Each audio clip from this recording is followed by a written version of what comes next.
Hey Verify fam, what's in your fridge? What's in your freezer? What's in your pantry? As promised, I am doing my utmost best to share those January recalls with you. Someone mentioned to me recently, they said, I've never really paid attention to recalls until I stumbled upon your TikTok and your YouTube page. Verify fam, that truly made my day. I felt like I was making a difference in the community. A handful of recalls have been announced in January. This includes frozen yogurts or frozen burgers, pizza pops, baby snacks, chocolates, and various other products.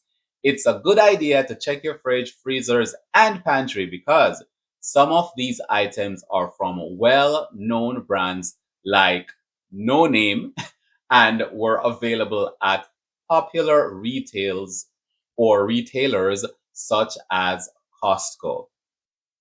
All of these alerts were shared by the Canadian Food Inspection Agency throughout January.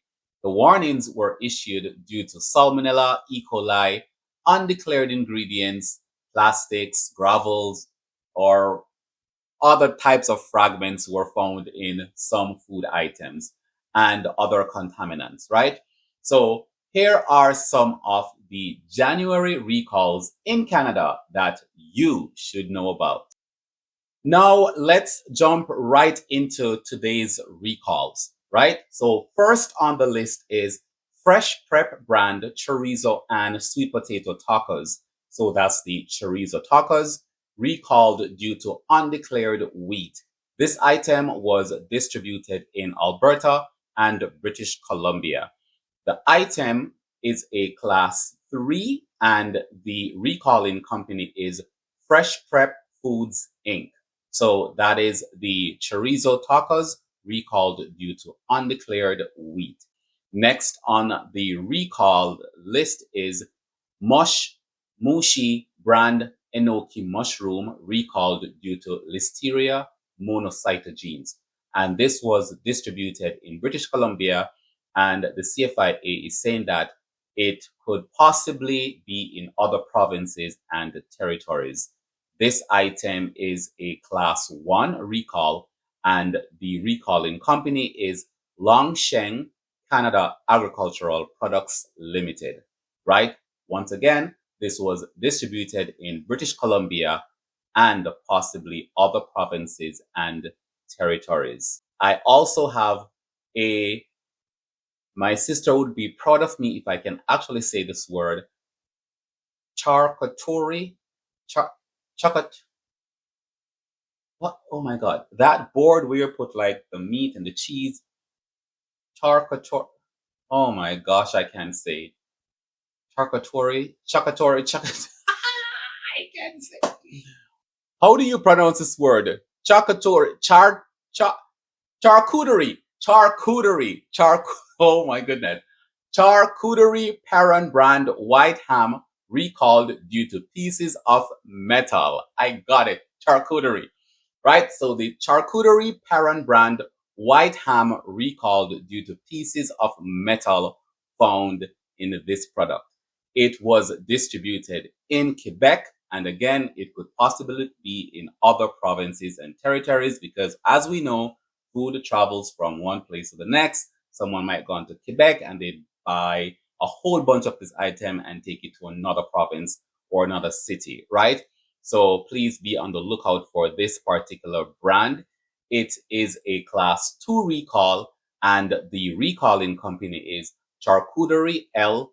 Fartin Ite. I hope I say that correctly, right? So that is Charcuterie Perron brand white ham recalled due to pieces of metal. My sister would be very proud of me that I pronounced the word correctly. Charcuterie. All right. Next recall is Dan Deepak brand Raw Macadamia Nuts recalled due to Salmonella. This item was distributed in Alberta and British Columbia. There is an image of the item. I will be posting that as well. And this item is a class 2 recall, and the recalling company is Dan D Foods Limited, right? And I just want to remind folks about salmonella contamination. The Canadian Food Inspection Agency, they did include some information here that food contaminated with salmonella may not look or smell spoiled, but can still make you sick. So young people, children, pregnant women, the elderly, or people with weakened immune systems may contract serious and sometimes deadly infection, right? So make sure that you're paying attention to some of these recalls because they are contaminated with deadly bacteria. And I have another recall here. I did mention this one in my previous episode, but I want to say it one more time. It is the certain Pillsbury brand Pizza Pops Pepperoni Bacon recall due to E. coli 026. And I did find out some information regarding E. coli and why they have a numbering system at the very end of it. So what I found out is that the numbers identified at the end of E. coli are used to identify a specific strain of E. coli or a specific strain of the bacteria. So while most E. coli are harmless, they use the designation, the numbers, to identify the different strains that they are, talking about or that they're letting the public know about. So that's the information. Last week or my last episode, I did mention that about E. coli, but I wasn't quite sure why there was a numbering system at the very end. So now we know it's the strain of the E. coli that they are warning us about. So that is it this week for recalls. Join me on the next episode when I'll be catching up on all or some more January recalls. And remember, food recalls is not just about you. It's about your family and your community. So please take recalls seriously and send over some folks over to my page so that they can catch up on all the recalls that they have missed since the beginning of the new year.